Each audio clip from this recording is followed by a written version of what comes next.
atamdan, beşi yoksa beşi olub, o hamama kömək edib, kömək etmə işi yok. Mənim atam kasıb olub, ama ki mərd kişi olub. Mən də onun avladıyam, yalanla yoxaram mənim.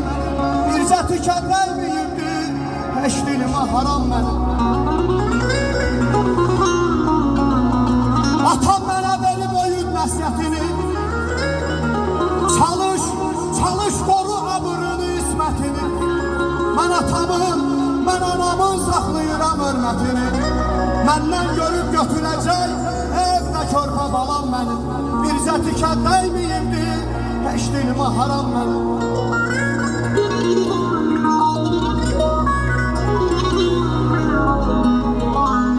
Atam yoxdur demək ki gözüm yox,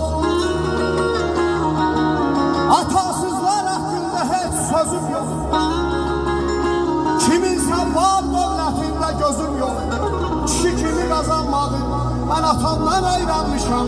Kişi kimi qazanmadı, mən atamdan öyrənmişəm. Mən heç kimi kürəyimdən vurmamışam. Mən heç kimə hilə kələk vurmamışam.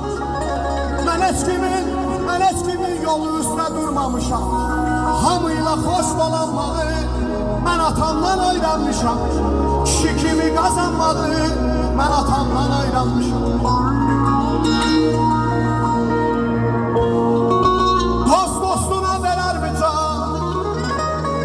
Var olasın. Dost dostuna verər mi can? Yaxşı dostu sevər insan. Yaxşı dosta canım qurban. Dostu pula satanlara haram olsun. Bizdən yaxşı kişilərə, yaxşı dostlara salam olsun. Var dövlətə salma meyil, qazan gəzmə beyil beyil. Varlı olmaq bir şey deyil, adam gərək adam olsun.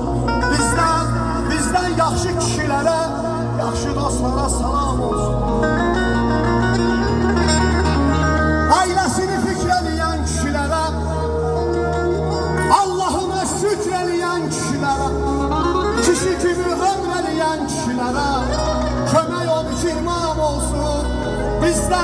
Bizdən yaxşı kişilərə, yaxşı dostlara salam olsun.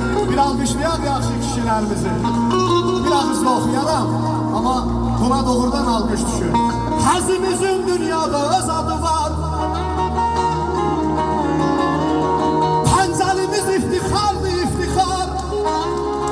Ay maşallah, qeyrətlilər diyarıdır bu diyar. Qeyrətinə qurban olun talışım, qeyrətinə qurban olun talışım. Kimsə mənim yıxa bilməz daşımı, daha məndən soruşmayın yaşımı. Mən Kəramda, Astarada, Masallıda dik tuturam başımı. Millətinə qurban olun, belə lelikdə dik tuturam başımı. Millətinə qurban olun talışım, qeyrətinə, hörmətinə qurban olun talışım. Biz hara